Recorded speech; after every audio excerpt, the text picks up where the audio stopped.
¿Cómo te va, Fernando? Muy bien, ¿Todo ¿cómo bien? estás? Bien. Ahora vamos a analizar esta decisión de Alberto Fernández. ¿Te sorprendió? No, ¿Te creo sorprendió? que...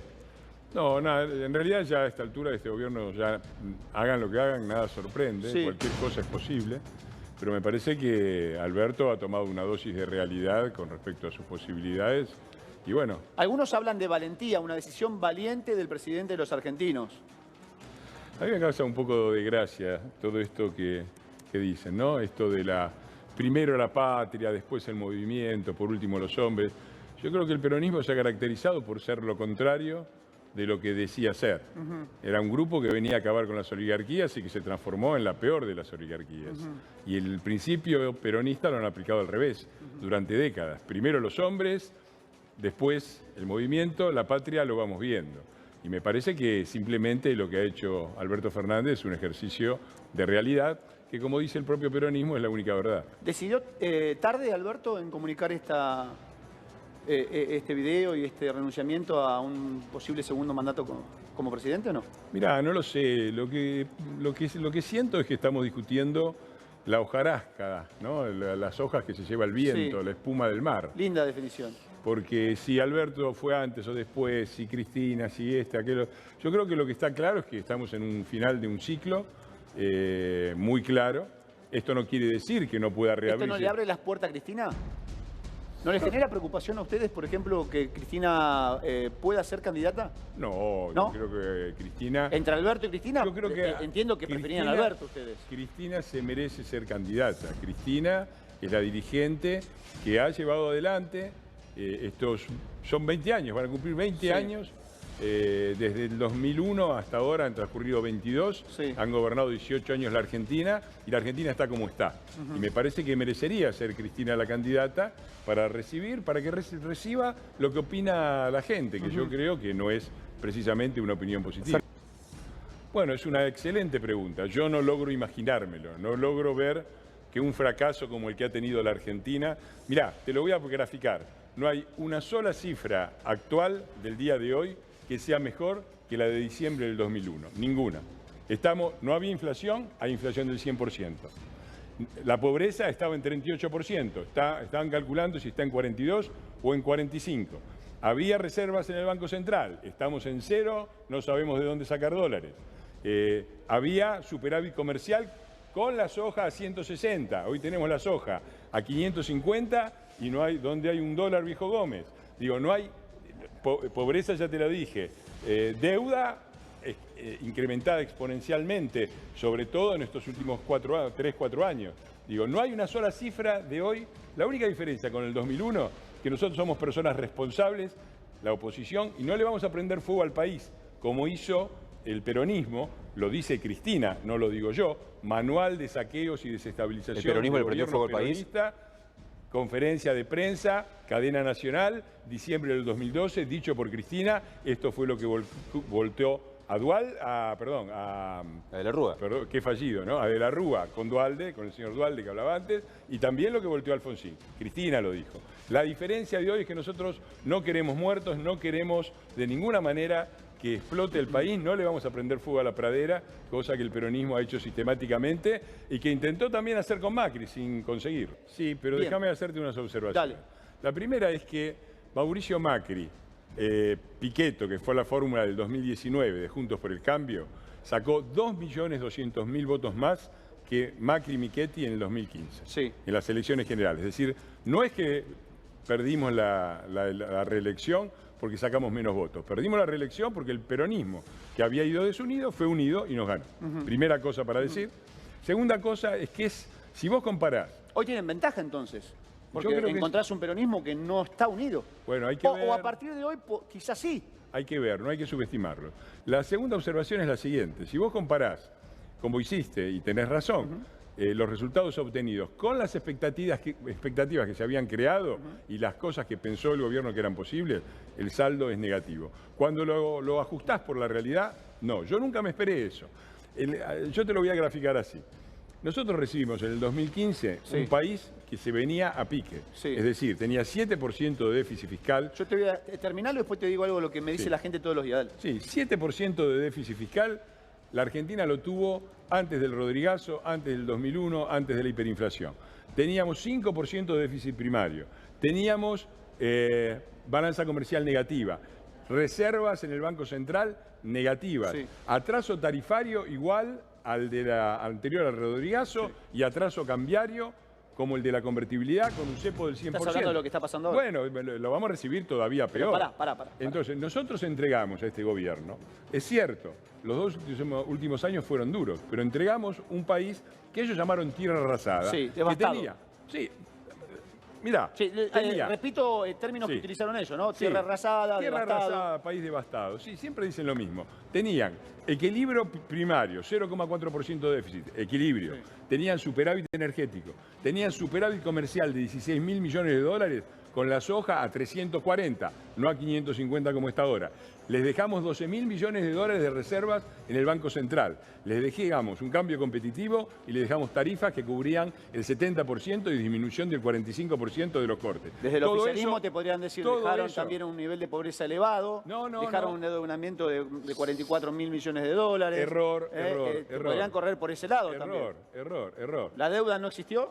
La deuda existió. Mirá, la deuda del FMI se dedicó absolutamente Sí. entera a pagar deuda anterior que estaba a una tasa mayor.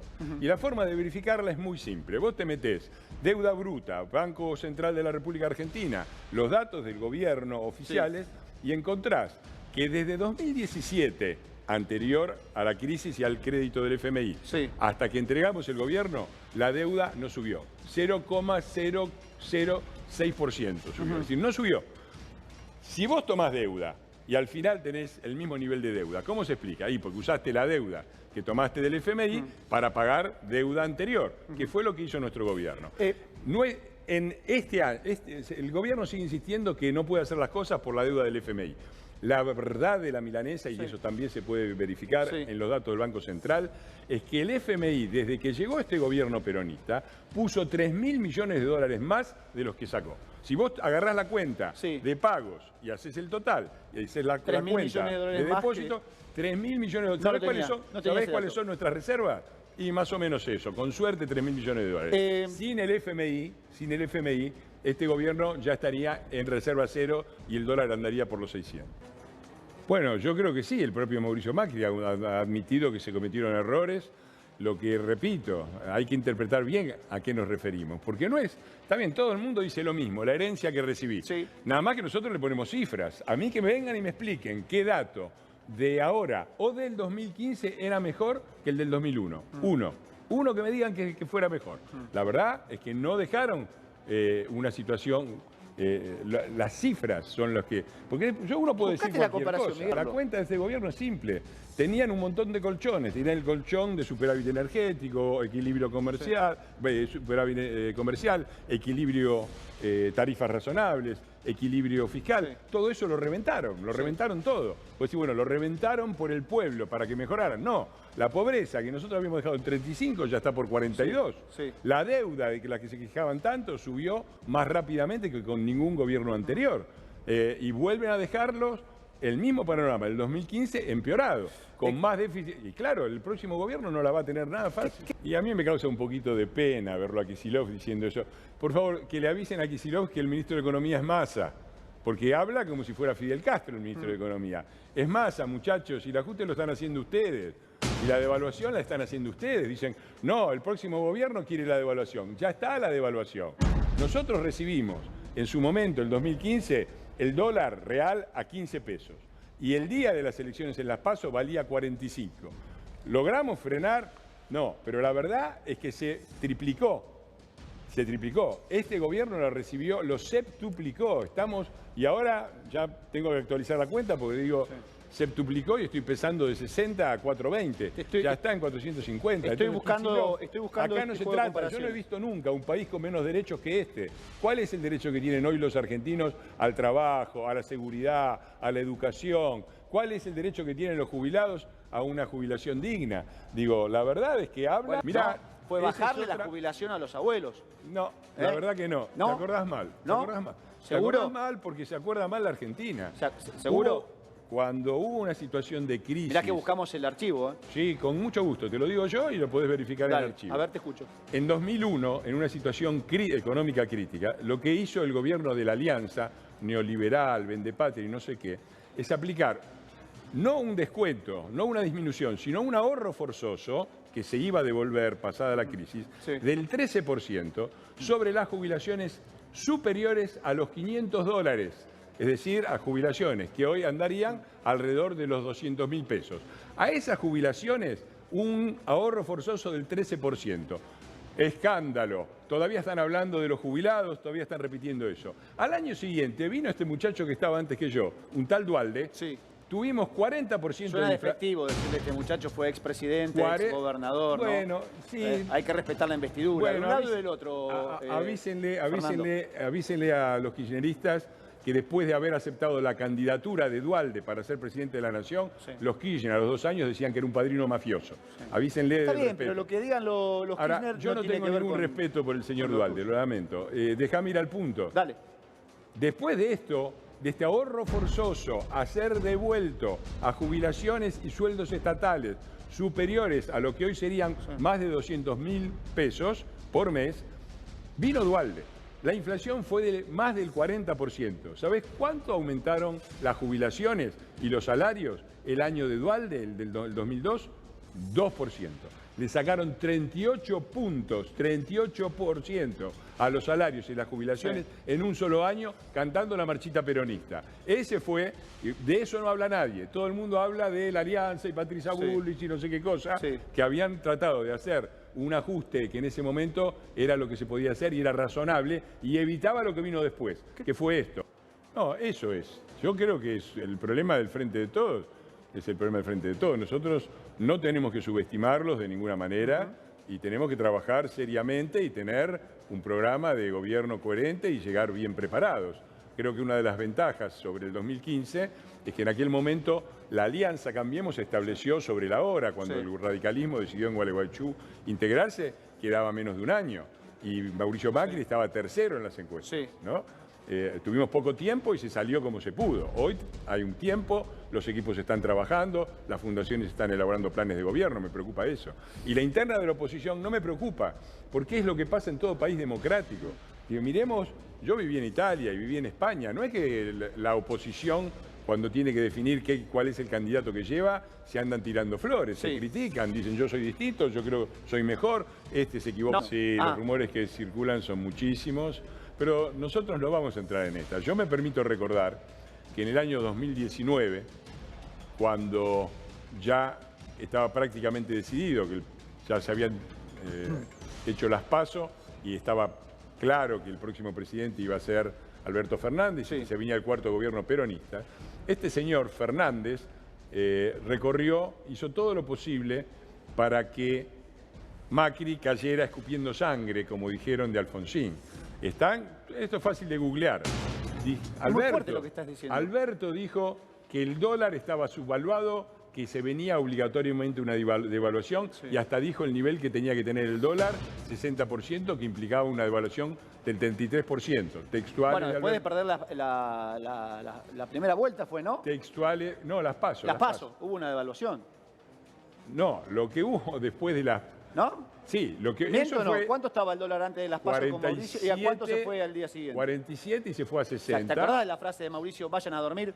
Pero ¿cómo no me voy a acordar? La tragedia que estamos viviendo empieza, bueno, tiene una larga historia, pero la más corta empieza cuando en las PASO 2019, con una inflación mensual del 2%, una inflación mayorista del 0%, el dólar bajando desde hacía 6 meses, la economía relativamente estabilizada, la industria y la construcción creciendo por arriba del 3%, fuimos a las PASO y quedó claro que el próximo gobierno era el cuarto gobierno kirchnerista.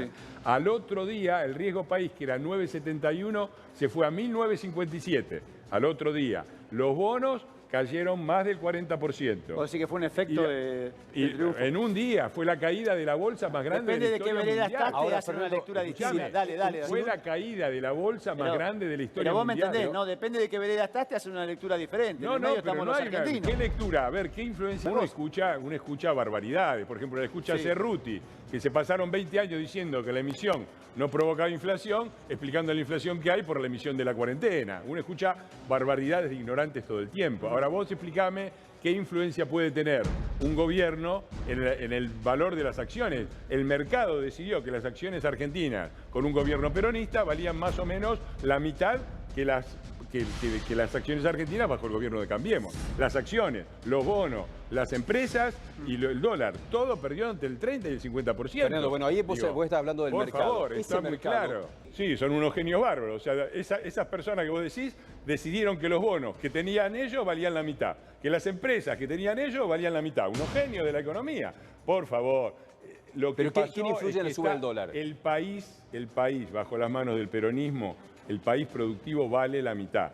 Esa es la realidad. Y cuando se vio que venía el gobierno peronista, todo el que tenía bonos argentinos o acciones de las empresas argentinas quiso salir corriendo y vendió, y por eso bajó como bajan en todos lados. Eso es lo que pasa, y eso es lo que está, vos me preguntaste por el lunes.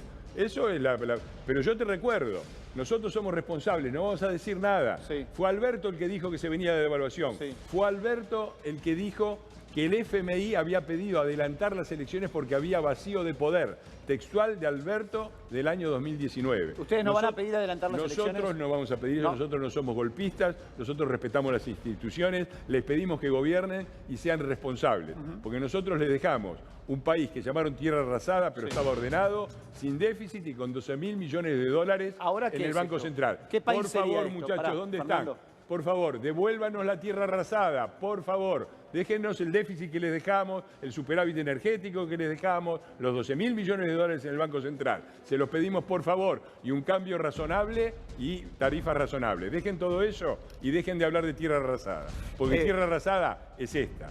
Bueno, ojalá el peronismo decida no ser otra vez el club del helicóptero, porque yo lo escucho a Samir, le doy las gracias por la invitación, pero lo escucho también al ministro de Seguridad, que me parece una persona, Aníbal Fernández, Sí. alguien más importante que Samir, dicho con todo respeto, que Sí. dice que si gana la oposición va a correr sangre. Van a dinamitar todo. Y muertos en la República Argentina, dice Alberto Fernández. Escucho al segundo de la CGT diciendo que hay que incendiar a la gente que estaba en el Yao Yao, que eran los dirigentes de la oposición y los principales empresarios del país.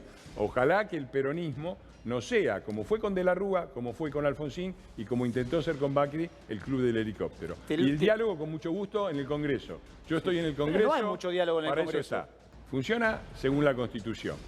La Constitución establece que los principales problemas de la agenda de la gente Sí. hoy son la economía y la seguridad. Sí. Son dos funciones que la Constitución reserva para el Poder Ejecutivo Nacional. Y desde el Congreso se puede hacer muy poco. Para hacer algo, lo poco que desde el Congreso se puede hacer, para, por ejemplo, temas de economía, tenés que tener la mayoría. Hoy, por decisión de la gente, Sí. no nuestra, de la gente, El oficialismo no tiene mayoría. el oficialismo no tiene mayoría y nosotros tampoco. Entonces, si vos me decís, bueno, hay que solucionar la economía. Entonces viene el kirchnerismo y propone una serie de medidas Sí. que tienen que ver con un modelo económico que es, no sé, ponele Venezuela, si querés. Ponele que Venezuela. Sí, no, ok. eso lo definís vos. Muy bien. Nosotros no tenemos el modelo de Venezuela, no te digo el modelo Finlandia, pero tenemos el modelo, pongamos, Uruguay, ¿sí? No nos vamos a poner, no es problema de que no nos ponemos de acuerdo. Nosotros no queremos que el país vaya para Venezuela y ellos no quieren que vaya para Uruguay.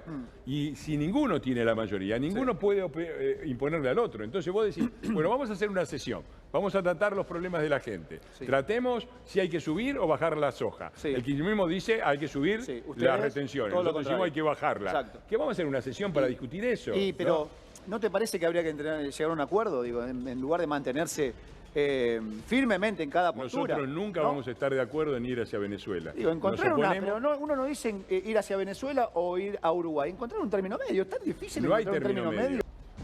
Bueno, eso es como preguntarse también por qué el dólar sube tanto por un par de declaraciones. Pasa eso porque hay una enorme fragilidad.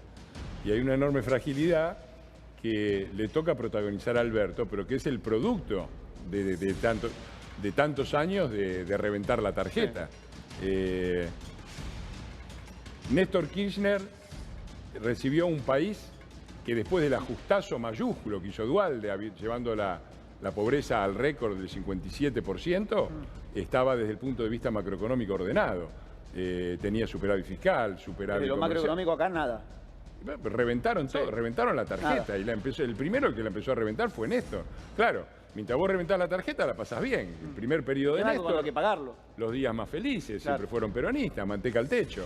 El primer gobierno de Cristina ya no fue tan cómodo. El segundo gobierno de Cristina fue un desastre y el de Alberto es el caos total.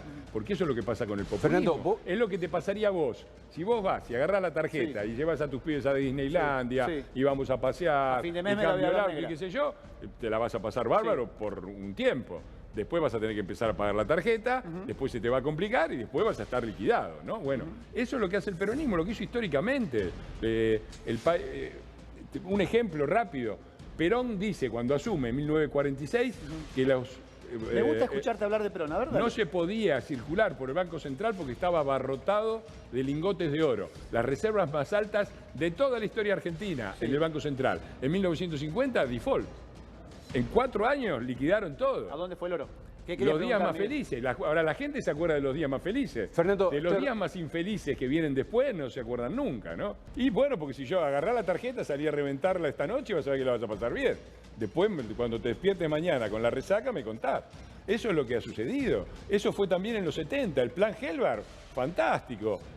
Todavía insisten con eso. Los mejores índices de desocupación, las mejores de pobreza. Sí, y al año siguiente el Rodrigazo. Después del Rodrigazo, que fue el ajustazo mayor de la historia argentina, hecho por el peronismo, la pobreza se triplicó en 2 años.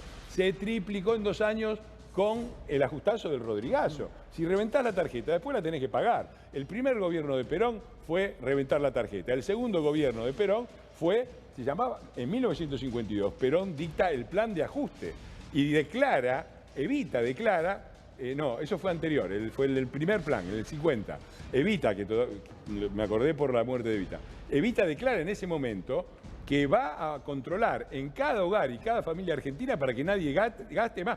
Perón les recomienda a los muchachos que antes de ir al cabaret cubran los gastos de la casa, textual en la comunicación del gobierno. Plan de ajuste se llamó. Y lo mismo pasó con Helvar, que después vino el Rodrigazo, lo mismo pasó con Menem, con De la Rúa en el medio, después vino la caída de la convertibilidad y el gran ajuste lo hace Dualde, y lo mismo pasa ahora. Si vos crees en los días más felices y gastás a cuenta del futuro, en algún momento la tenés que pagar, y la estamos pagando hoy. Fernando, ¿ves una hiperinflación?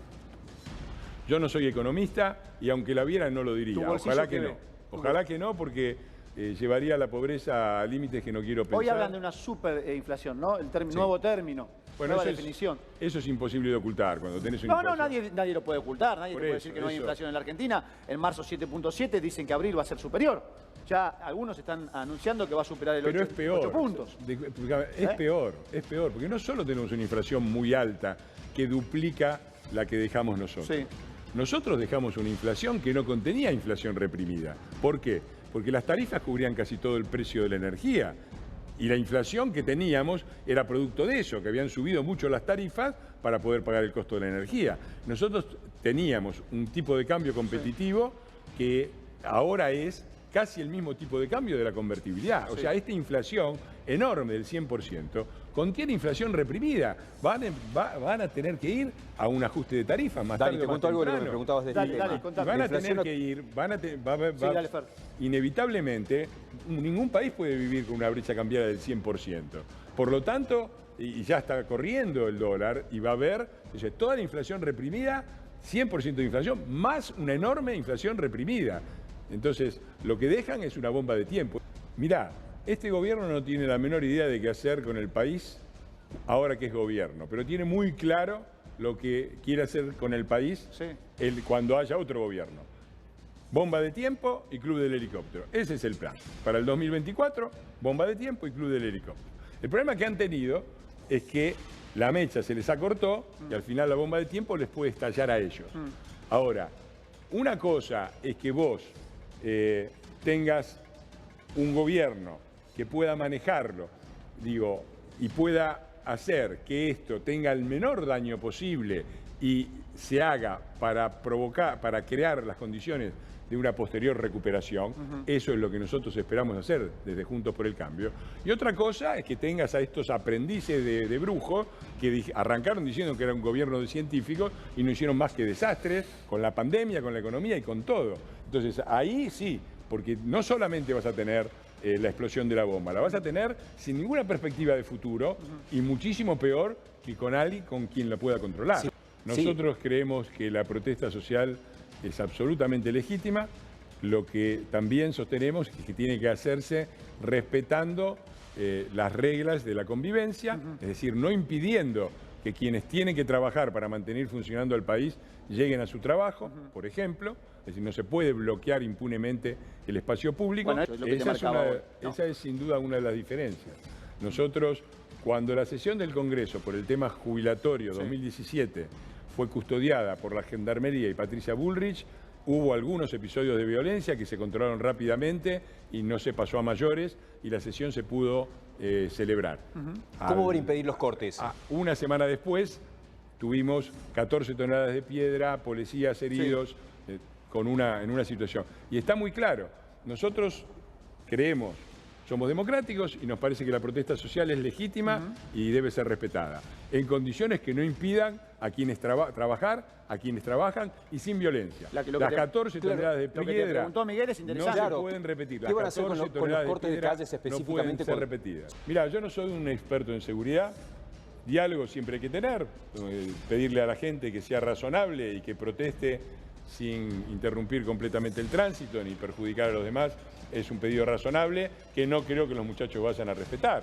Cuando uno mira la escena del Gordo Mortero y las 14 toneladas de piedra y la destrucción de las plazas públicas hecha con el sacrificio y de los ciudadanos, porque eran fuentes y artefactos de mármol de Carrara rotos para tirarle piedra a la policía. Cuando uno ve esa barbarie, no se espera demasiado.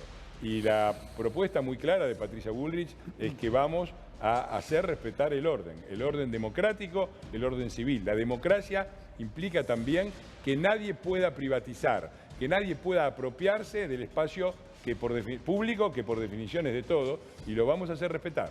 Es interesante porque habló de orden, Duhalde también mencionó la palabra orden, como uno de los 3 pilares necesarios, fundamentales. Me permito recordarle a los muchachos que siempre se acuerdan, siempre nos ponen en el lugar nos inventan desaparecidos, como hicieron con Maldonado, que durante el gobierno de Duhalde y de Felipe Solá, gobiernos peronistas de la nación y de la provincia, se produjo, por ejemplo, el episodio de Costec y Santillán. Sería bueno que se acordaran. Que se acordaran también los trotskistas que siempre hacen de furgón de cola de los muchachos. ¿Cuál es el valor real del dólar?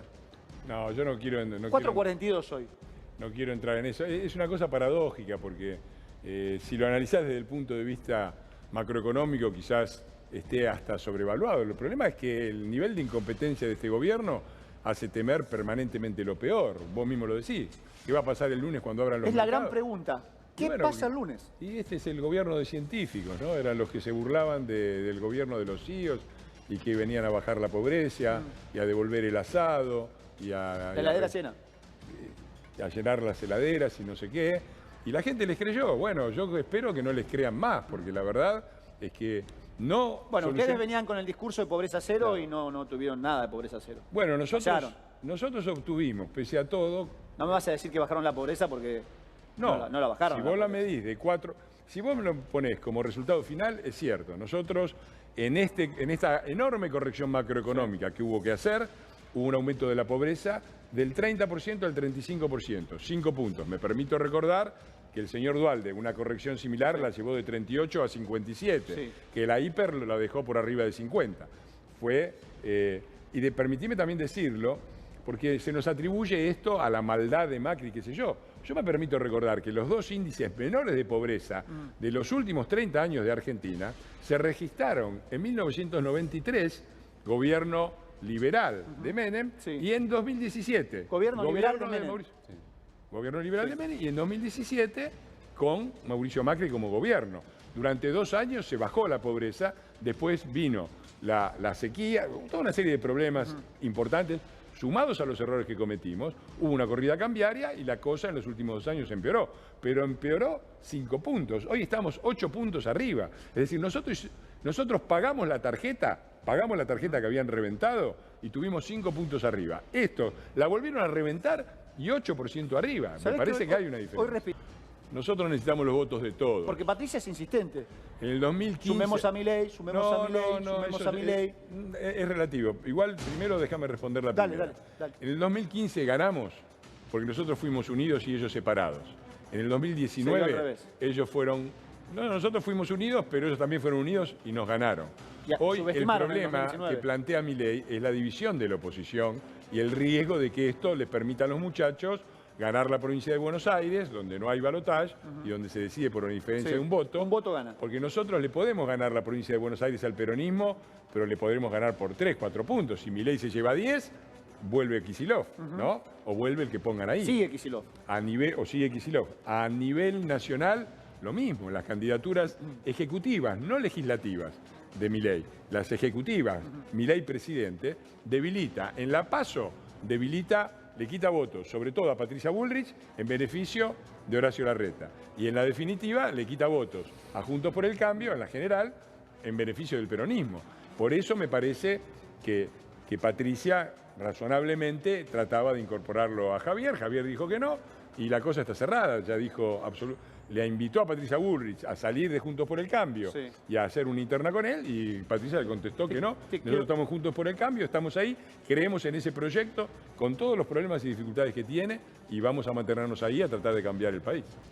Son dos cosas diferentes. Yo creo que claramente prefiero a Patricia Bullrich de candidata y de presidenta, pero creo que sería, considerando que lo que hoy tiene Milei es un bloque de 2 diputados, pensar que desde ahí, en pocos meses, se puede gobernar la Argentina, un país tan complejo, en una situación tan difícil, en no entender cómo funciona la Argentina ni cómo funciona el país.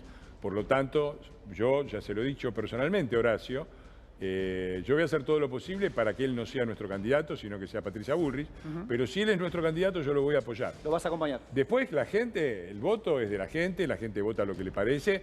Yo creo que una de las cosas importantes que tiene Patricia Bullrich, mejores que Larreta, es que puede contener el voto que se nos filtraría para el lado de Milei mucho mejor que lo que puede hacer Horacio. Pero esa es mi opinión y es una opinión interesada de quien está por la candidatura de Patricia. Es muy interesante lo que decís, es muy, muy interesante, porque yo creo que Patricia Bullrich, que efectivamente era parte de la JP en su juventud, en su adolescencia y su juventud, tiene una percepción muy clara de lo que es el peronismo y lo que ha significado el peronismo, que en su momento, al que en su momento adhirió y que hoy rechaza completamente. Pero justamente ese conocimiento es lo que le permite tener un coraje, una firmeza, una decisión que hay que admitirlo. Ha tenido el peronismo. A ver, a mí me causa gracia cuando dicen las ambiciones políticas de la oposición.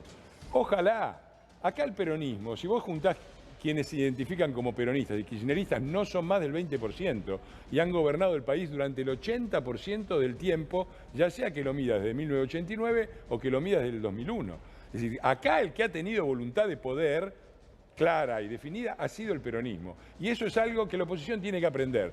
El problema de la oposición no es que tiene mucha ambición de poder, es que ha tenido poca y durante demasiado tiempo se ha resignado a que el peronismo gobernaba y la oposición trataba de evitar que hicieran desastres y acompañaba como podía. Eso se terminó y Patricia Bullrich en ese sentido es un cambio cualitativo porque critica todo lo que es criticable del peronismo, su instinto corporativo, autoritario, su corrupción, pero al mismo tiempo tiene ese olfato de poder y esa vocación de poder que es imprescindible si queremos cambiar el país.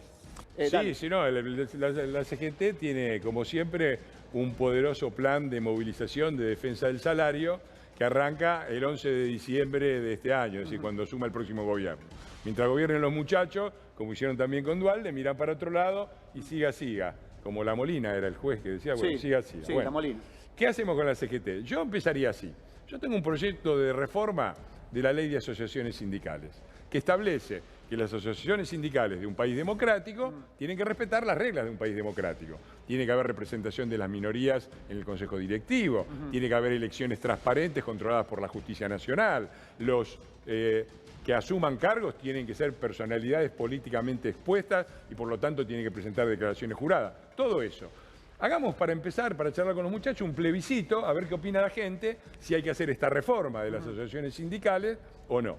Y una vez que tengamos ese plebiscito, podemos hablar también, por ejemplo, si tiene que haber o no una reforma laboral. Porque los muchachos son bárbaros en la defensa de los derechos de los trabajadores. No tiene por qué llevar a la pérdida es la que están sufriendo ahora, primera cosa. Segunda cosa, hoy son más los trabajadores que están fuera del sistema que los que están dentro del sistema regulados por la defensa de los trabajadores de la CGT. Es decir, la mayor parte de los trabajadores argentinos laburan en negro o parcialmente en negro y no están amparados por los derechos. Entonces, hay algo en el sistema que está mal.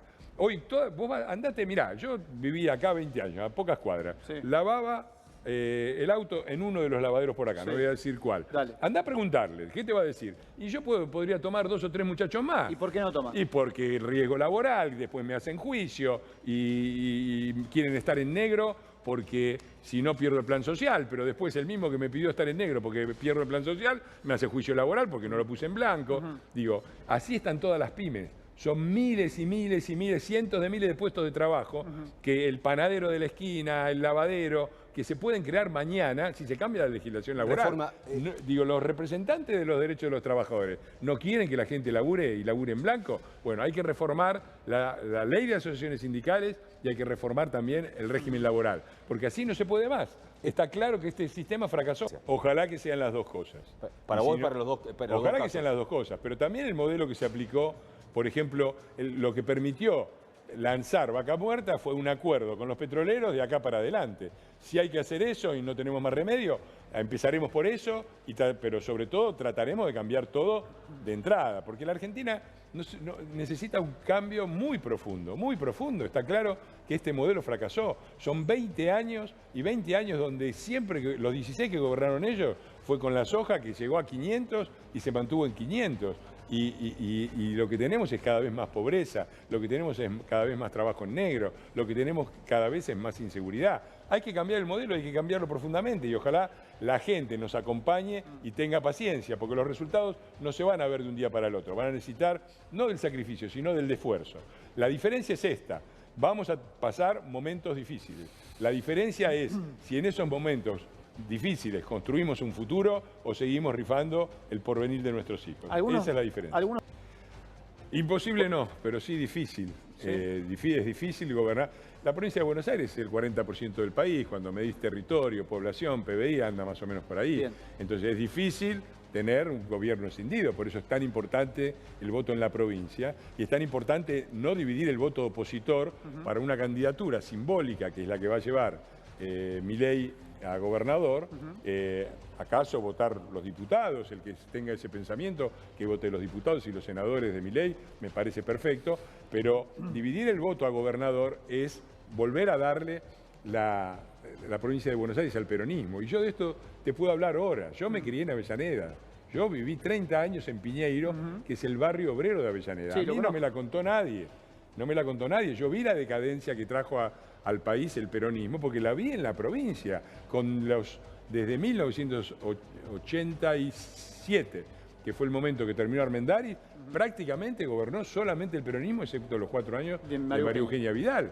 Todo el tiempo fue destrucción. Cuando vos cruzabas en aquella Avellaneda de aquellos días, ibas por la avenida Mitre, que yo tomaba siempre porque estudiaba en el Normal de Avellaneda, agarrabas la avenida Mitre y cruzabas a Capital, pasabas el Puente Pueyrredón, una curvita, Montes de Oca, era el mismo paisaje social, no había una diferencia. Si querés vamos mañana y vas a ver lo que es la avenida Mitre, es un todo por 2 pesos. No soy de zona sur, pero visito. Vos mirá lo que es la avenida Mitre en Avellaneda, que es la avenida de clase media de Avellaneda. Yo vivía para el otro lado, vivía para el lado de Pavón. Ahora, cruzá la avenida Mitre y después pasá por el Puente Pueyrredón y mirá lo que es Montes de Oca. Es pasar de un suburbio de la periferia del tercer mundo a una ciudad que perfectamente podría estar en Europa. Y esos son Eso no es la opulenta Buenos Aires. Por lo que los que dicen la opulenta Buenos Aires son los que gobernaban la opulenta Buenos Aires con Ibarra, y no era la opulenta Buenos Aires, era la ciudad de Cromañón. Que se acuerden un poco. Fernando, gracias por haberte quedado tanto tiempo. Un placer dialogar contigo. Gracias por la invitación.